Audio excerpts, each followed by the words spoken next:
It's interesting to me that James still manages to resist, as Reno says, the sense in which, we might see duty and obligation as, merely cultural constructs that don't have a moral content. I think he recognizes that they do have a moral content, right?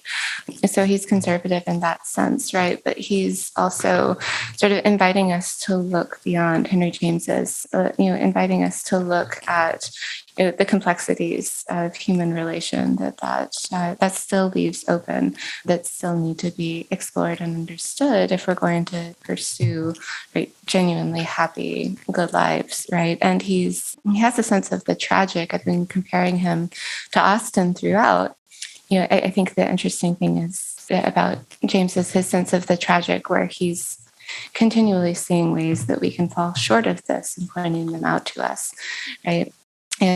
Reno says that the muddy uncertainty, the foggy atmosphere of a slippery, ungraspable reality makes the ambassadors in the Golden Bowl, and I would argue also Washington Square, fitting novels for our own disoriented and opaque moral imagination, which believes that moral truth makes life beautiful and yet goes blurry on the edges. Hey everyone, you are listening to Sacred and Profane Love, a podcast in which philosophers, theologians, and literary critics discuss how literature can help us think more deeply about love, happiness, and meaning in human life. I am your host, Jennifer Frey. I am an associate professor of philosophy at the University of South Carolina. You can find me on Twitter at Jen Frey, and I'm also on Instagram at Professoressa Frey, and you can also find the podcast on Twitter. Our handle is at EudaimoniaPod. In this episode, I am joined by Katy Carl, editor-in-chief of Dappled Things and author of the novel As Earth Without Water. She's here on the podcast to discuss Henry James' novella, Washington Square. As always, I hope you enjoy our conversation.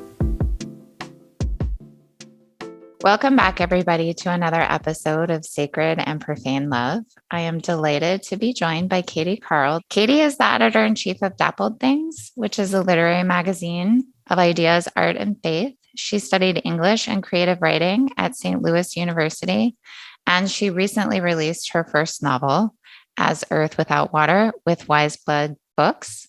Welcome to the podcast, Katy. Thank you so much for having me on the show. I'm such a fan, and it's such a joy to be here. Oh, yeah, I'm excited. So let's talk about Dappled Things. I just kind of want to invite you to talk about where Dappled Things sits in the literary magazine landscape and what you're trying to accomplish there and sort of who you envision your target audience being. Sure. When Dappled Things was founded in 2005, the thought was that there are a lot of magazines out there, but there aren't very many homes for writing that's sympathetic to or open to faith, and particularly the Catholic faith in its entirety and fullness. So, there's been pioneering work done, of course, by Image Journal, which takes a broader Judeo-Christian lens on literary writing. And we're really grateful to magazines like that do those sort of projects. But we thought there was room for a magazine that would explore this specifically and particularly Catholic contribution to American letters and to global letters, really. We have editors who are all over the English-speaking world, and contributors from all over the English-speaking world.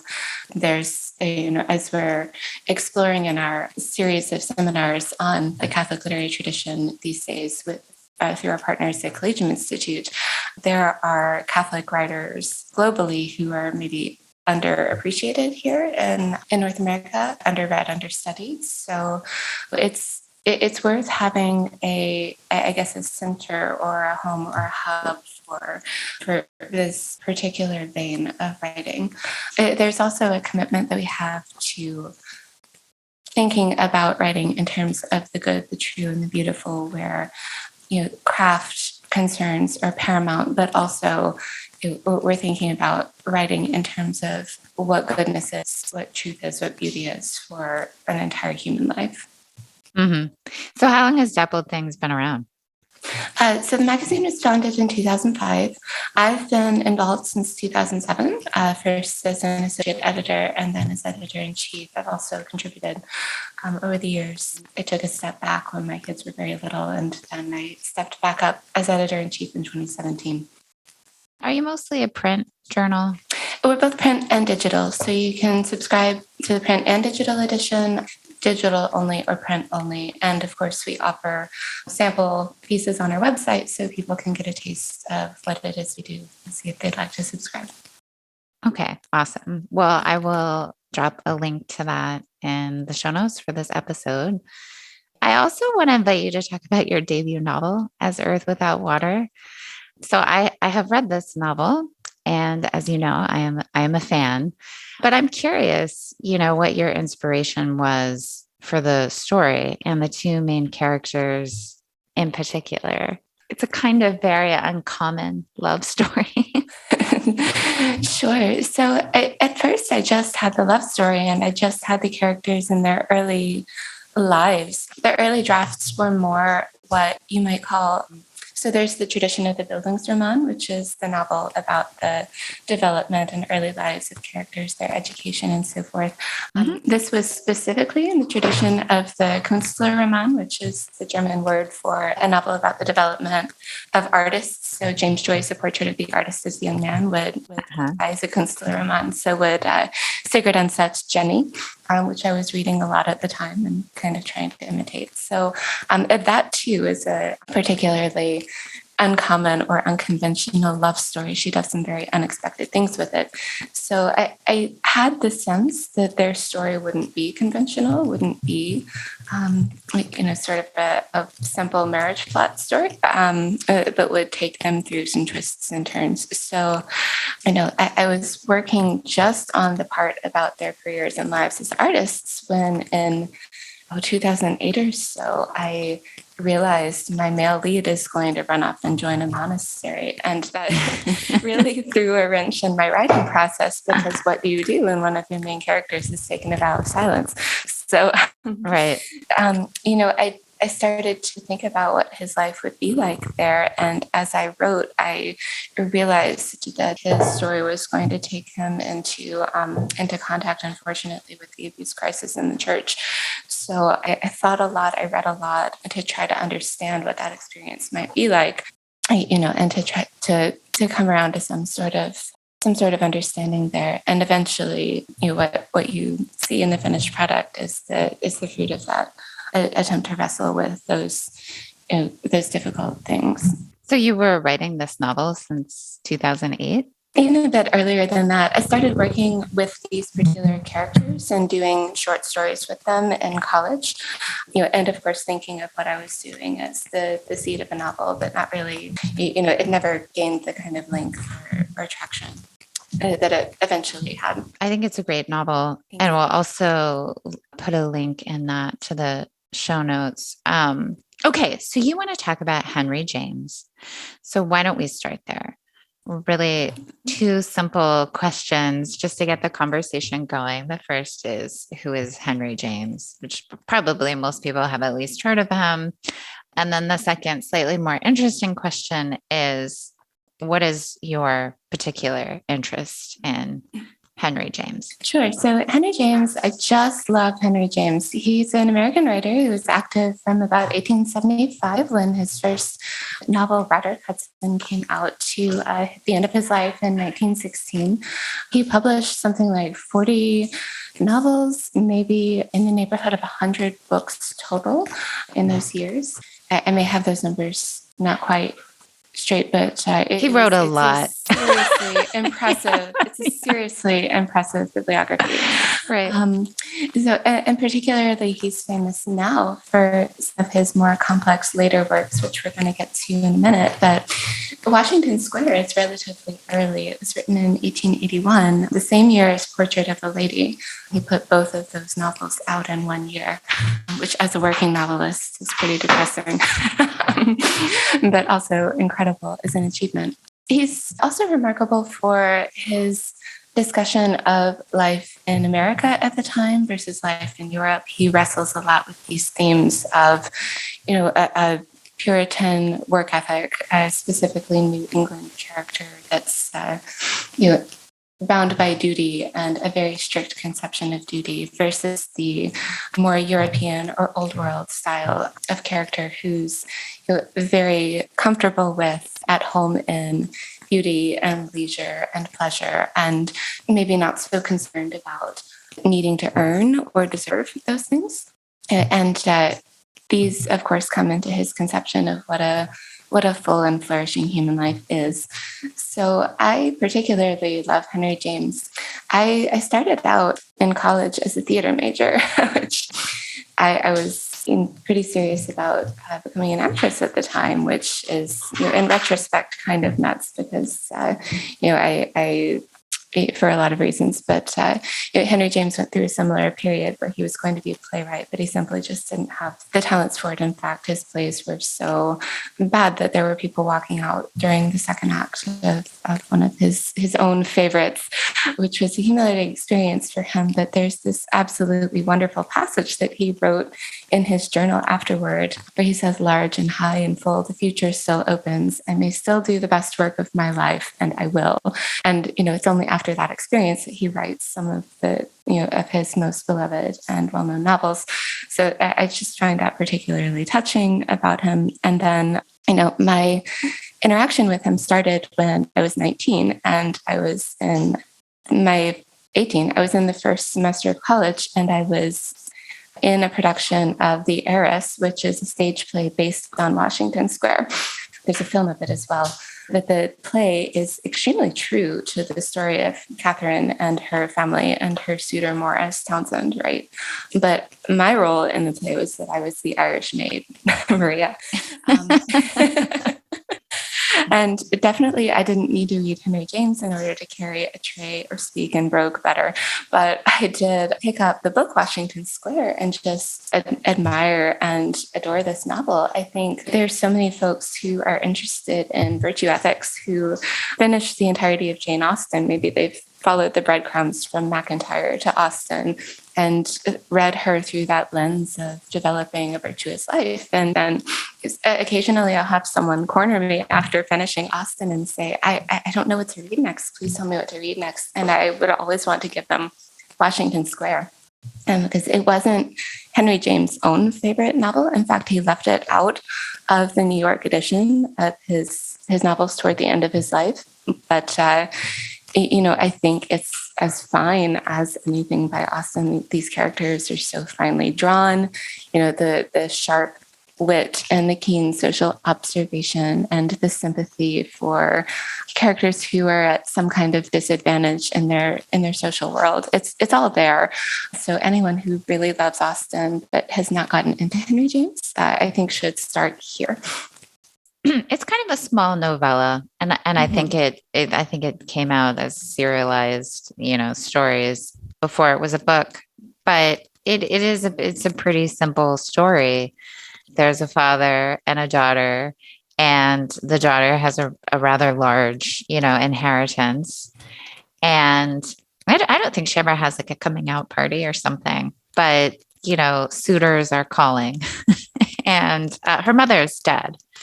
Her mother died when she was quite young. So it's really just Catherine, the heiress, and her father. Did we ever learn her father's name, or it's just Dr. Sloper? Dr. Sloper. I feel like we do catch the first name at some point. It's escaping right now. I don't remember what it is. He's mostly Dr. Sloper. And then his sister, his kind of meddling aunt. Aunt Lavinia Penniman. Yeah. And then, of course, there's this one suitor, Morris Townsend. And it's interesting that you're comparing it to Jane Austen.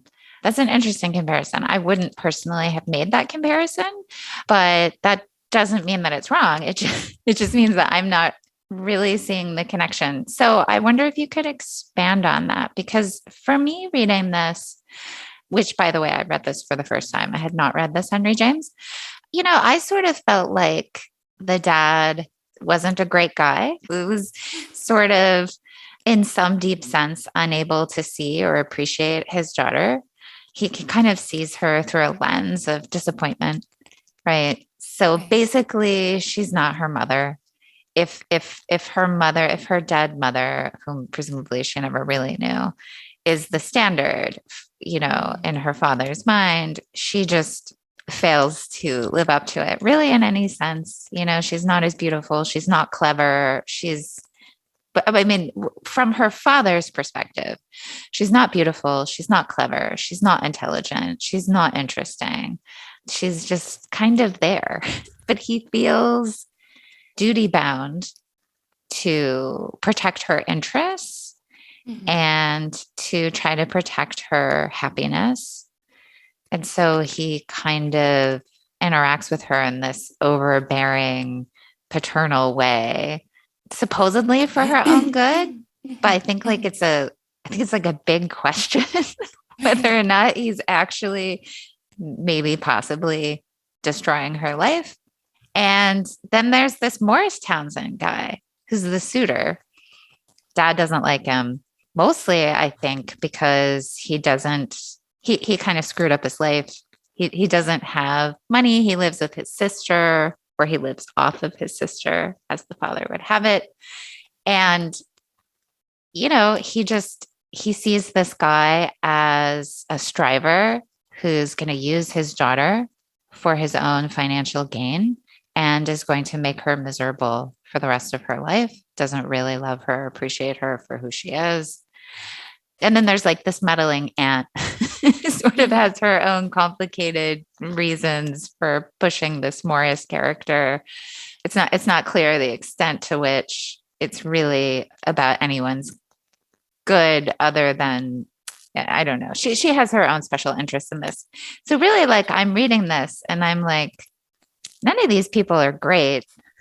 I don't think.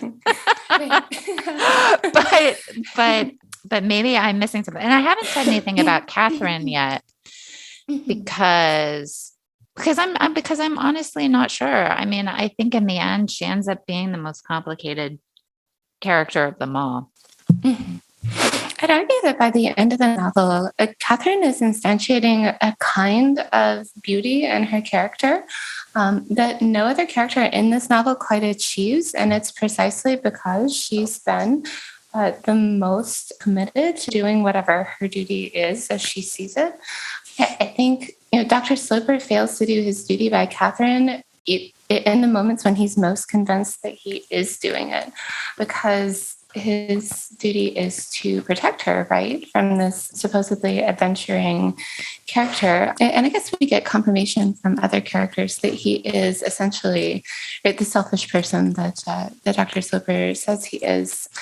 But selfishness doesn't necessarily, I guess, need to be a disqualifying factor for marriage. If it does, we're all in trouble. Right? There are all sorts of possibilities for that plot that are not robustly considered by Dr. Sloper. He has one and only one certainty about the outcome, which is that if Morris marries Catherine, and if there's any kind of financial reverse, then they'll be miserable together. And to Sloper's mind, that means that they're not compatible. There's not, a certainty of a good match there. The question of judgment of character comes in too, in that he's so certain that he's judged Morris correctly, and he's also so certain that he's judged Catherine correctly, even though other characters in the novel are constantly offering him correctives. His sister, Mrs. Almond, who we know is sensible, says to him, you have this habit of regarding Catherine as an unmarriageable girl.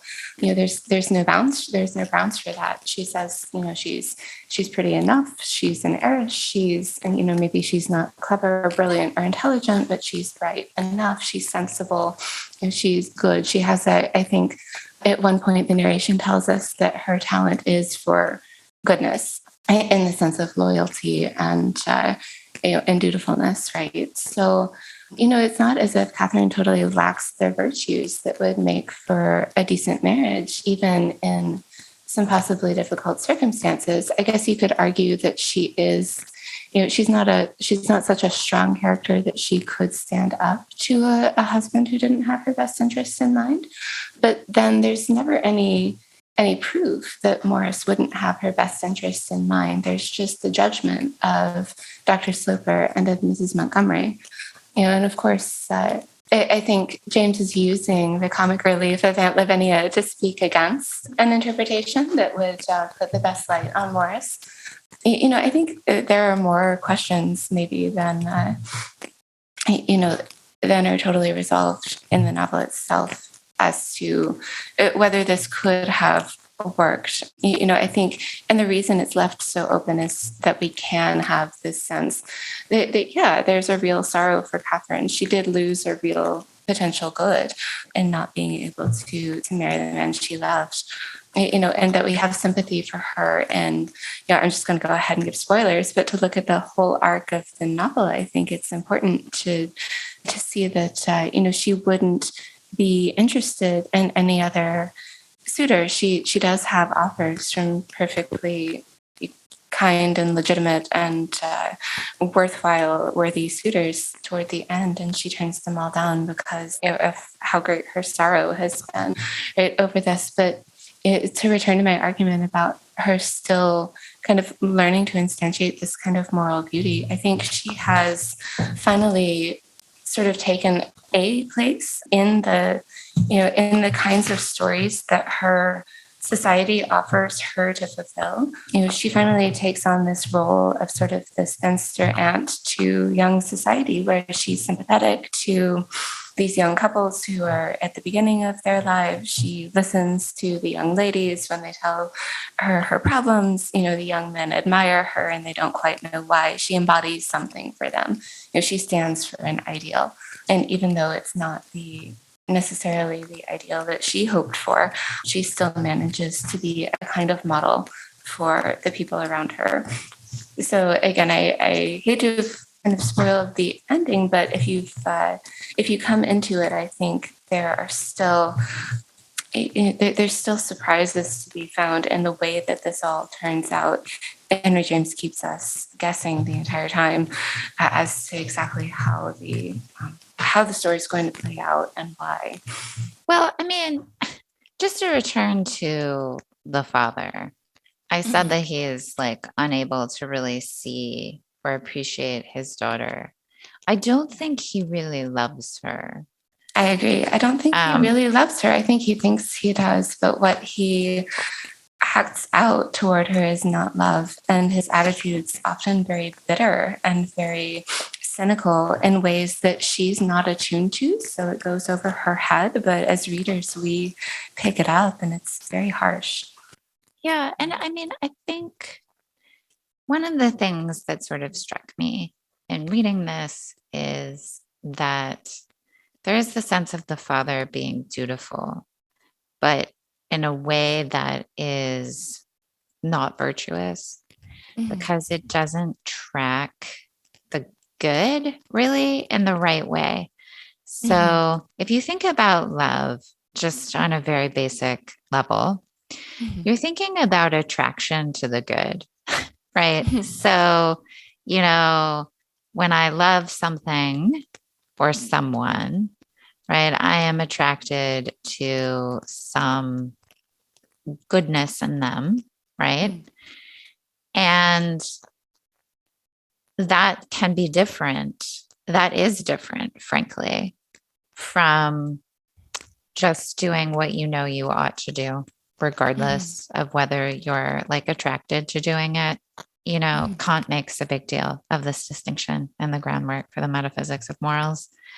So he's like, yeah, you might do something, you might do the right thing, but unless you do it from reverence for the moral law, or unless you do it he calls from duty, right?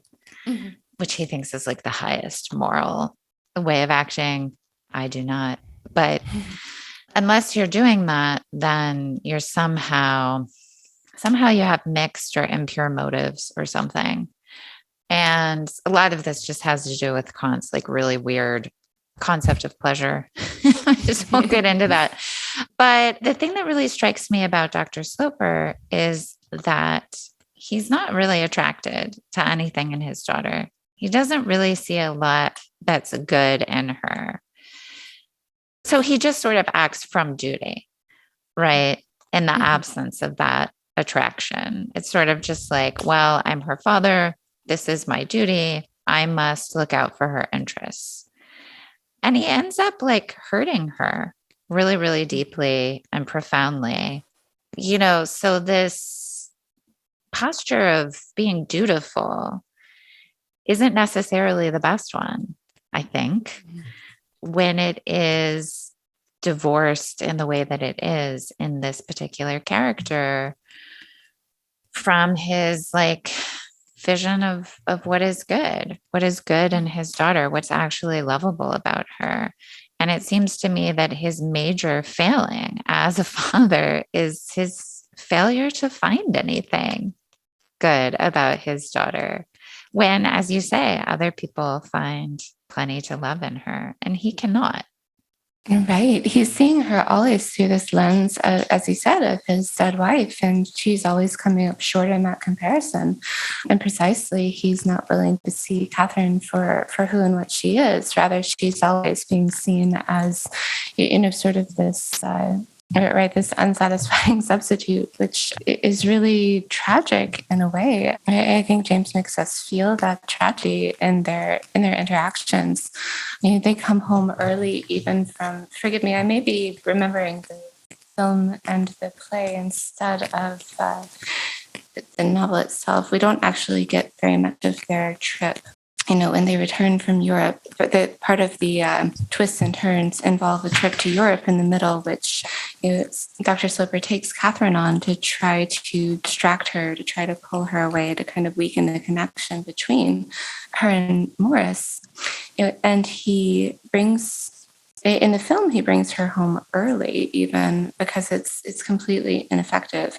She says, on page 156 in my edition, he's taken me, you told me, she says to her, and it would serve him right if he should take me to Europe for nothing. Well, he has taken me for nothing, and you ought to be satisfied. Nothing has changed, nothing but my feeling about father. I don't mind nearly so much now, she says, how he treats her or what he thinks of her marriage. She becomes determined at one point that she's going to go through with it, regardless of his opinion, regardless of whether she receives his inheritance, which is a live question throughout the novel. Is she going to receive the inheritance that's supposed to be hers?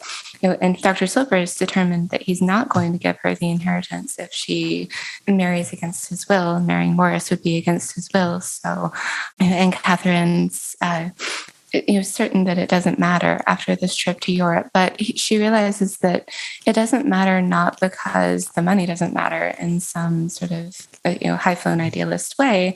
It doesn't matter because what it represents or what it should represent, his love and care for her.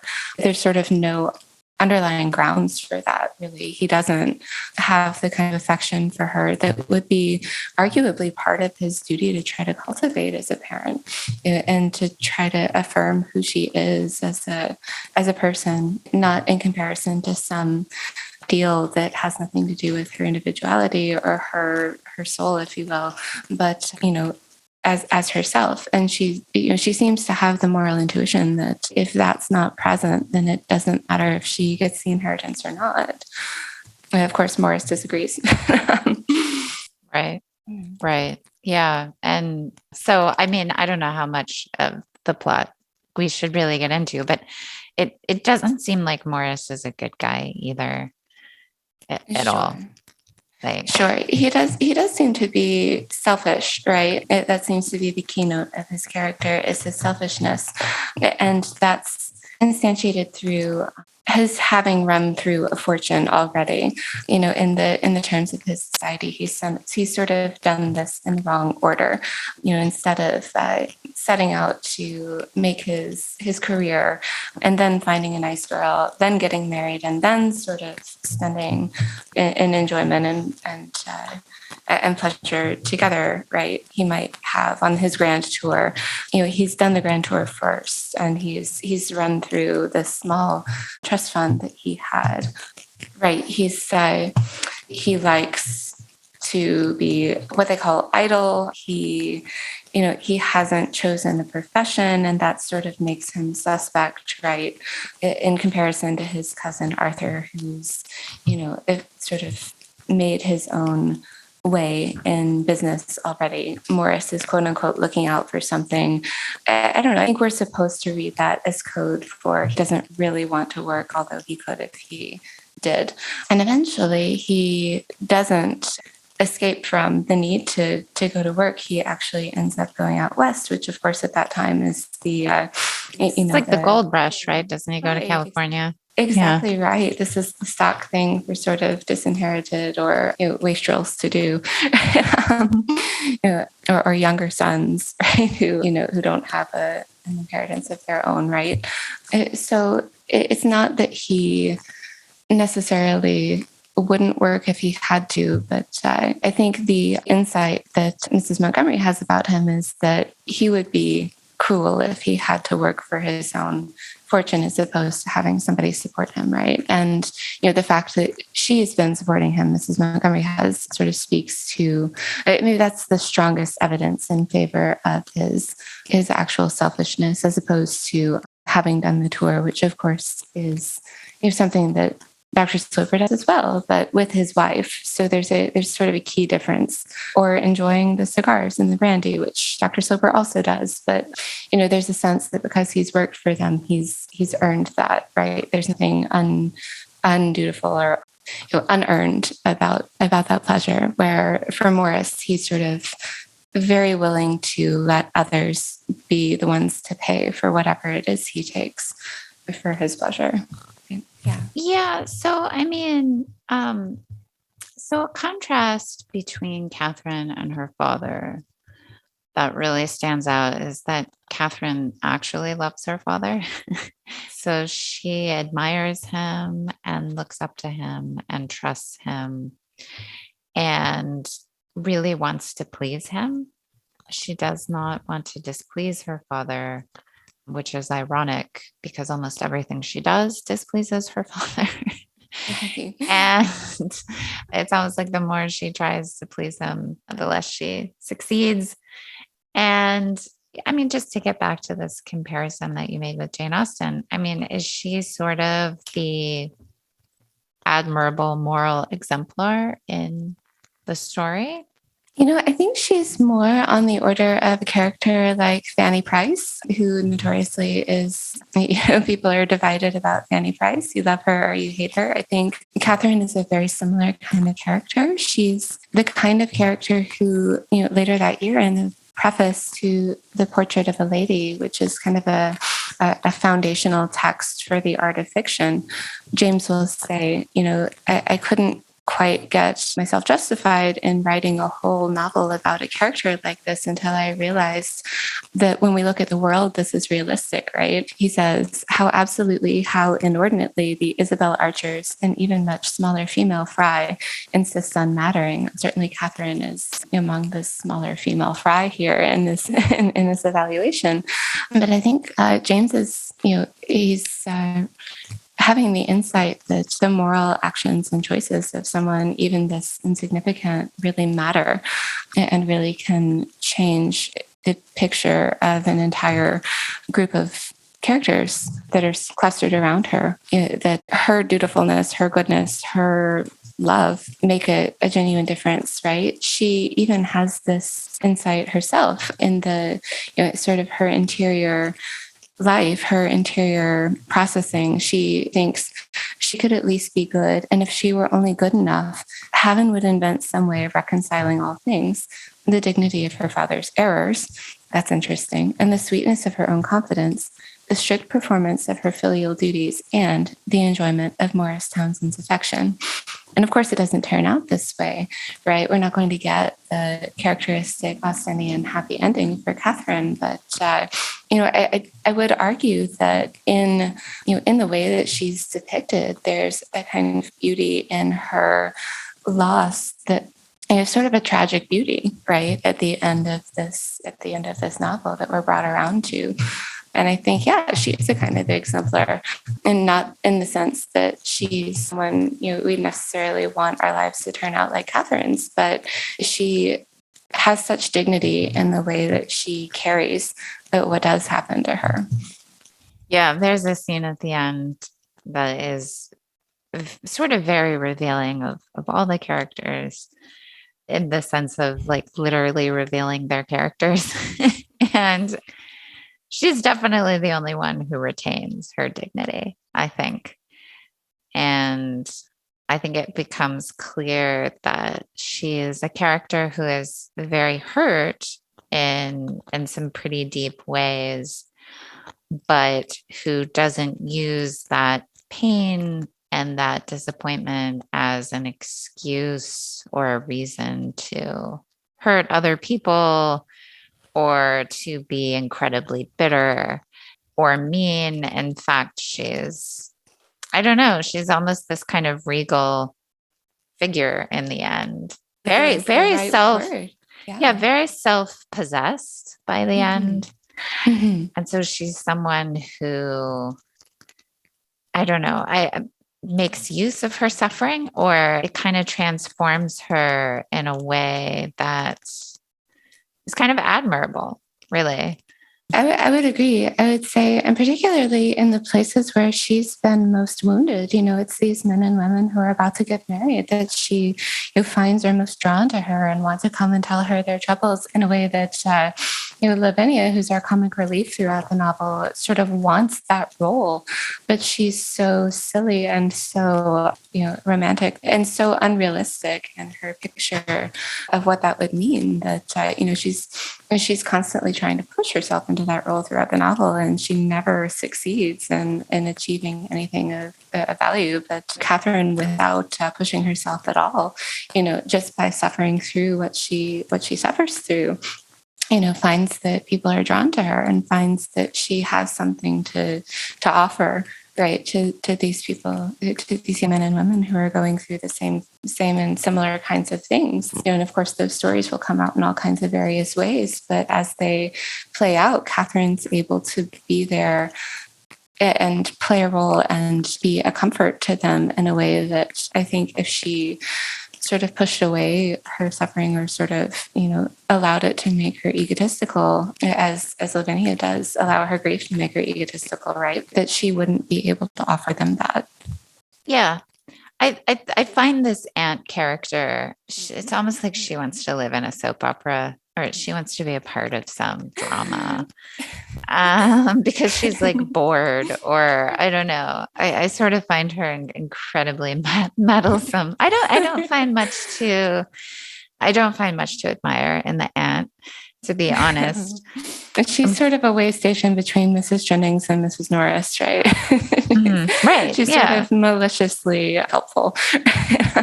Yeah, well, she is. Yeah. I mean, it's like she's behind the scenes, pulling strings and trying to make things happen. But it's all in.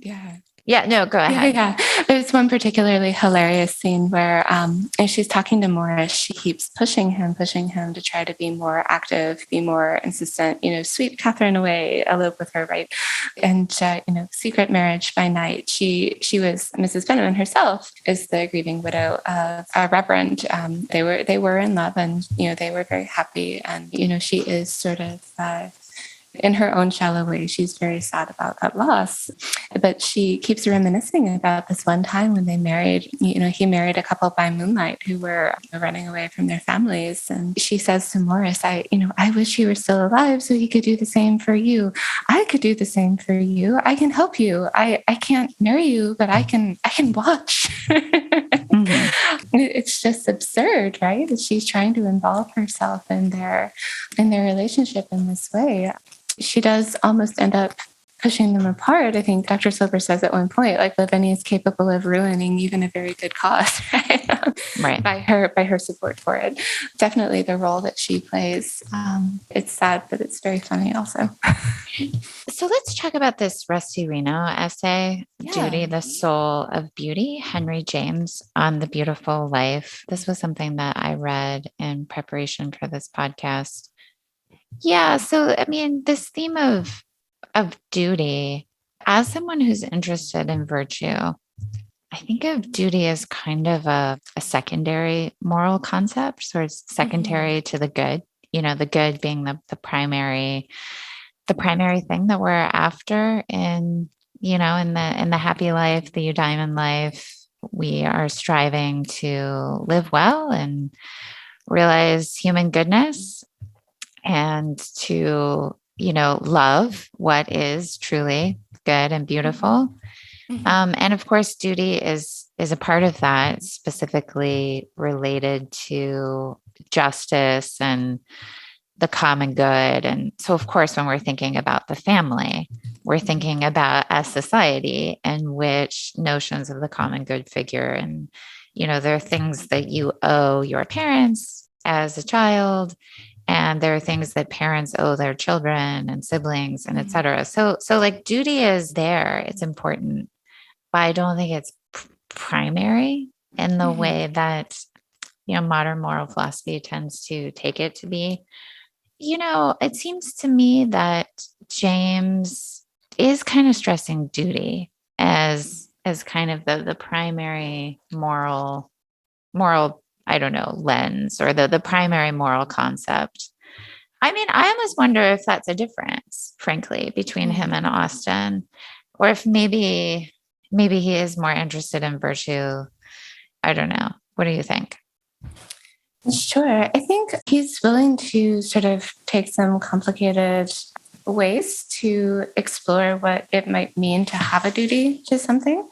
I think it's really interesting that Reno uses the example of Chadwick Newsom and Lambert Strather at the end of The Ambassadors, right? He's actually saying that has a responsibility, has a duty to the woman that he's been having an affair with because she's given up so much for him, right? It's a very strange notion of what duty might be, right? And it sort of does, rather than say that there's a duty for him to go back to America, make a ton of money, and marry a beautiful young heiress, right? Which would be sort of what he would be considered to have a duty to do by his family, by that society, right? Strother is very insistent that Chadwick has a duty not to not to abandon this woman who sacrificed for him, right? So it's a complicated picture of what duty means, right? Because Struther has this sense of right and wrong that's been shaped by this Puritan consensus in Willett, Massachusetts, right? But he sees and is disappointed by the moral wrong in the affair between Chadwick and Madame de Vigny. But he also is willing to say that the right thing isn't necessarily to cut everything off.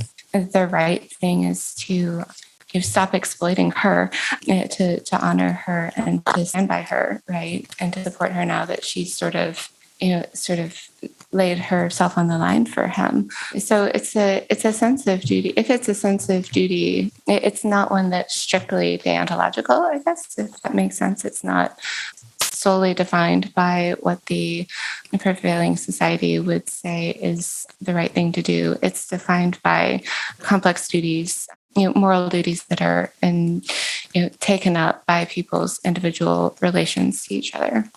Mm-hmm. Yeah, I mean, Reno kind of sets it up in the following way. There's sort of this modern impulse, which he associates very strongly with Oscar Wilde to an extent that I think is Mm-hmm. actually unfair to Oscar Wilde, but like set that aside for right now. Sort of this idea of, the good life as self expression and self creation. And so the fundamental value is autonomy and personal freedom to sort of be yourself, right? So find your true self and live authentically, and that James kind of rejects this, which, yeah, I mean, that seems correct. You should reject that. I think that's basically a ridiculous way of looking at the world, though common enough. I don't think that's actually what Oscar Wilde was on about. But again, set that aside. So, and then he says, by contrast, Henry James' characters, develop a strong sense of duty. And that seems true, but also to a certain extent, maybe not super illuminating. Because again, think about Dr. Sloper. Like, he has a very strong sense of duty, but actually, he's a terrible father. And he's not terrible because he, he's not like Lord Henry Wotton terrible. He's not just wantonly selfish and out for pleasure. And it's not that kind of terrible. There's so many ways to be wrong, unfortunately, and only one way to be right. But he is terrible in the sense that he's not a loving father. Right. So somehow he's like a dutiful father without being a loving father. And it turns out that's maybe a nightmare. And so I guess maybe what I don't see in Reno's analysis, but what I do see in Henry James is not just duty, not just a sense of being dutiful, although there is this sense of duty present, but the need to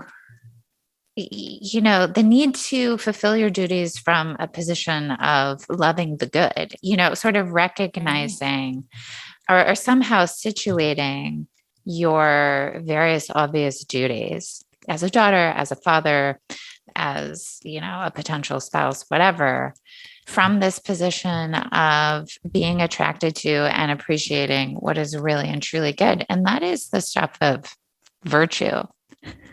Yeah. Right? Yeah. Not just respect for duty, or that's actually the stuff of virtue, of cultivating your loves so that they track what is really and truly good. And as you said, he has a duty as a father, right? To find what is truly lovable in his own daughter. And of course, he fails to recognize that, and he fails miserably to do it. I mean, he simply can't find anything good about her, even though it's plainly there. Right. It's really interesting because throughout his novels, and I think especially here, Henry James' moral sense is bound up with his sense of the duty, not just to do right and do unto others as you would have them do to you, but a duty to see clearly, a duty to have a clear vision of what is true. And I think where Dr. Sloper fails, he fails in that duty. Very early on, we're told about him that he was so enchanted with his wife, and because he had, quote, an idea of the beauty of reason. And Henry James isn't afraid to sort of paint Dr. Sloper as a misogynist. He goes on to say, this idea of the beauty of reason was on the whole meagerly gratified by what he observed in his female patients. His wife had been a reasonable woman, I'm just quoting, but she was a bright exception. And it set, this is really important, a limit to his recognition at the best of Catherine's possibilities. So the way that he fulfills his duty toward Catherine is bound up with the way that he sees her, and he sees her as just this sort of vulnerable, easily exploitable, not very pretty, not very worthy young woman, where she does have good qualities that he completely misses, right? And he doesn't offer her an opportunity to develop those qualities or to see for herself. He just sort of comes down and says, no, this is what I see, and therefore this is how it is, and therefore this is what we're going to do. And it's more complicated than that, because it's not to say that Catherine would necessarily be happy with Morris. Certainly there's plenty of danger in that direction, right? But the way in which he's wrong, he's not wrong necessarily about Morris. He's wrong about Catherine. He's wrong about her ability to be happy, right, and to be good and to give something to the society around her, which of course is what she proves herself capable of in the end, despite every obstacle that's thrown in her way, right? But Dr. Sloper's duty, right, is to see the good in Catherine and affirm it. And he definitely fails in that duty, even though maybe he fulfills others, variously defined. Right. Yeah. I mean, and I feel like he harms his daughter, or it seems like he harms his daughter in part because he's not interested in what she wants. So he's not interested in listening to her or taking her wants into account. It's really just about through various external pressures, mostly financial. Mhm. He's really about manipulating her to get her to do what he thinks is best for her. Now, Right. Which is there, not particularly virtuous. no, not at all. I mean, it's again, it's a failure to love her. I mean, obviously, as a father, I think he genuinely does think that this guy is bad for his daughter and he does want his daughter to be happy. However, his assessment of what will make his daughter happy is not based on meaningful interactions with his daughter in which he listens to her and sees her for who she is and takes her into meaningful account. It's just sort of like, this is bad for you. And if you can't see it, then I'm just going to manipulate you into doing what I think you ought to do rather than engaging in any kind of joint deliberation where there's like a recognition that the other person has a say, and then you actually try to persuade them rather than just manipulate them by pulling various strings. I actually think the aunt is incredibly manipulative as well, just in a completely different, more fatuous sort of way. Oh, sure. She's emotionally manipulative, but in ways that are kind of comical and ineffective, where Dr. Slopers are more forceful and more calculative. Yeah. Exactly. And yeah, to the extent that they are driven by a genuine sense of duty, again, I think it's a sense of duty that's blinkered by inadequate perception. Right. Yeah. Yeah. Is there anything else you want to say about either the Reno piece or, his ideas of duty in general? I'm interested in the way that the Reno piece sort of takes into account, right, the sense of what Henry James is always sort of doing this push and pull between more conservative New England morality and the sort of European morality that would be shaped by more Catholic influences that, would see, a life of leisure and aesthetic beauty as not necessarily opposed to moral good, where there's more stringent opposition placed between those two, and the morality of Bullitt, Massachusetts, and even the New York of Washington Square, right? This particular novel. It's interesting to me that James still manages to resist, as Reno says, the sense in which we might see duty and obligation as merely cultural constructs that don't have a moral content. I think he recognizes that they do have a moral content, right? So he's conservative in that sense, right? But he's also sort of inviting us to look beyond Henry James's, inviting us to look at the complexities of human relation that still leaves open, that still need to be explored and understood if we're going to pursue, right, genuinely happy, good lives, right? And he has a sense of the tragic. I've been comparing him to Austen throughout. I think the interesting thing is about James is his sense of the tragic, where he's continually seeing ways that we can fall short of this and pointing them out to us, right? Reno says that the muddy uncertainty, the foggy atmosphere of a slippery, ungraspable reality makes the ambassadors in the Golden Bowl, and I would argue also Washington Square, fitting novels for our own disoriented and opaque moral imagination, which believes that moral truth makes life beautiful and yet goes blurry on the edges. So he's calling attention to the ways in which even very perceptive characters can often be self-deceived about their real motives, can miss important things, can miss vital things about each other.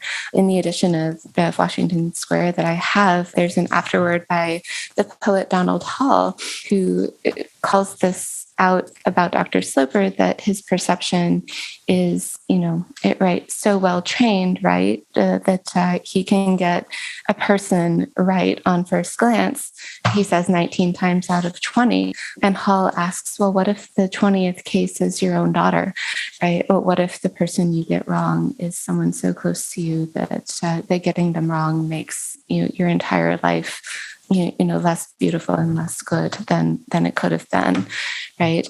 And so Reno and James and Donald Hall are all pointing us in the direction of, in order to live a genuinely good life, we need to be directed toward finding out the actual truth about the human person. And James is always taking us deeper into the mystery of character. So I think that's, above all, what makes him a novelist for our time, and surprisingly fresh every time I read him. Well, there does seem to be an implicit distinction at work between spiritual beauty and physical beauty, because one thing we know about Catherine is that she's rather dull, apparently, not just in personality, but she's not a beautiful woman. She's not physically striking. She's not ugly. We're told that, I think on the first page, she's not ugly. She's not hideous, but she's not a looker either. Or there's nothing elegant or refined about her appearance aside from maybe her clothes, but even those are criticized at various points. Then there's also, we haven't really talked about the trip to Europe besides to mention that it was a failure, but one thing that her father was hoping for, and this was another in a series of disappointments, is that his daughter wasn't transformed by encountering beautiful old Europe in the way that, so he's she wasn't taken in by the art or by the ruins or, these romantic, beautiful aspects of the old world.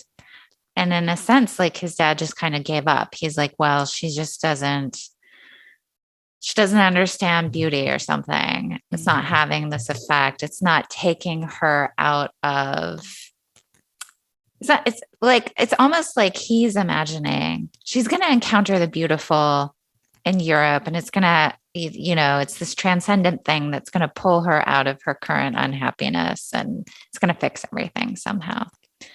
And it doesn't do this, right? And her father apparently does have an appreciation for the beautiful things. And yet it's his daughter that is beautiful in the moral sense, that has the beautiful soul, and it's her father that doesn't. So I just wonder, what is really going on there? I mean, whatever it is that he's trying to say about beauty, it seems rather complicated.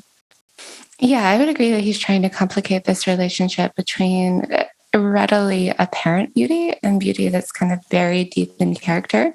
And I think it's doubly interesting because he makes Catherine's character sort of difficult to get at, but he does tell us early on. I would relate it back to his initial description of her, where he says that she was irresponsive, not because she didn't respond, or have an intuition about these things, but because, I'm quoting, she was shy, uncomfortably, painfully shy. She sometimes produced an impression of insensibility.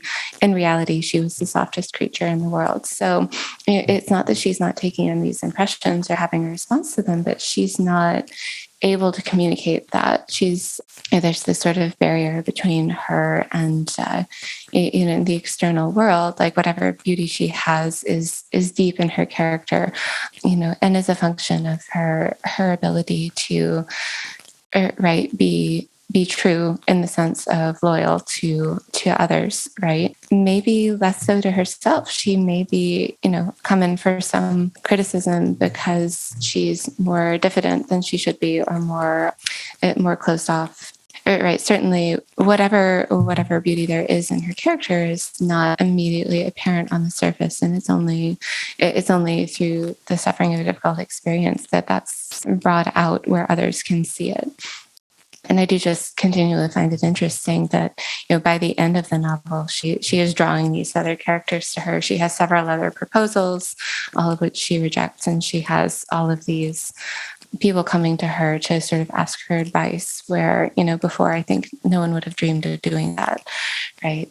She's sure. And, there may be some, I guess, failing in not being immediately responsive to, right, the actual objective real beauties of art and culture and right, in history. But again, I wonder, to what extent is she actually not responsive, and to what extent is she just not able to externalize that response because of the radical coldness that her father's bringing toward her. And you can't help but realize that the trip he's making with Catherine is the same trip that he made with his wife on his honeymoon. And of course, he's going to be very caught up in that memory. I would say that he's not particularly healed from that loss. Even so, at the very beginning, we learn, that he's bearing the scars of that loss for the rest of his life. He's never quite the same.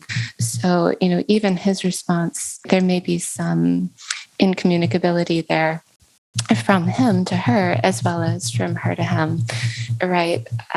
She's not going to be able to respond, naturally, necessarily. She's not going to be able to respond with the same kind of delight and, total joy that, Bride on her honeymoon would. There's something very sad and sort of distanced about, about the thought of them, doing this trip together. Yeah, that, she's not going to be able to communicate what she sees and thinks and feels to him, because there's already this history between them of him not particularly caring what she sees or thinks or feels, right? And of course, comparing her constantly to her mother. I think the Europe trip is just one more way that he does that, and she comes up short, right? Right. Yeah. No, that's very insightful. Thanks. Okay, we're going to have to wrap it up. So last question. Sure. What is your favorite Henry James novel? That's tough. I love The Portrait of a Lady. I love The Ambassadors. I have a particular affection for The Golden Bowl, as difficult as the prose is, because the conclusion is so lovely. Let's see. I have particular affection too for the Aspern Papers, if only because the thought of getting your hands on the secret letters of a romantic poet is just such a thrilling conceit. And then I also love The Beasts in the Jungle, which goes deeper into James's sort of perennial themes of duty and desire and renunciation and self-enclosure and loss. Right. Excellent. All right. Well, thank you so much, Katy, for joining us. Thank you so much for having me. This has been such fun. You have been listening to Sacred and Profane Love, a philosophy, theology, and literature podcast that is generously underwritten by the Institute of Human Ecology at the Catholic University of America and produced by Catholics for Hire, a group of young Catholic digital content freelancers. If you enjoy this podcast, please consider supporting us on Patreon. Just go to www.patreon.com/eudaimoniapod to become a monthly subscriber. For our next episode, I will be joined by Thomas Hibbs, who is professor of philosophy at Baylor University, and we will be discussing Dostoevsky's Crime and Punishment. Until then, friends, be well and keep reading.